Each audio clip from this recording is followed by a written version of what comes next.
Sementara itu harga beras tinggi tak cuma di tingkat konsumen. Harga gabah di Goa, Sulawesi Selatan yang menghasilkan beras juga tinggi karena pasokan yang minim.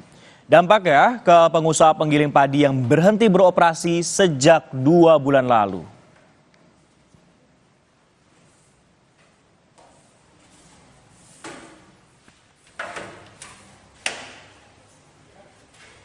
Sudah ada sekitar 2 bulan karena stok gabah sudah harga gabah sudah tinggi.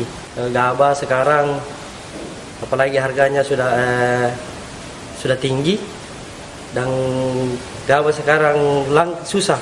Untuk harga gabah sendiri sekarang berapa kenaikannya? Untuk harga gabah sekarang untuk gabah kering giling sekitar 8.200. Itu kenaikannya berapa dari sebelumnya? Oh, kenaikannya sekitar lebih 2.000.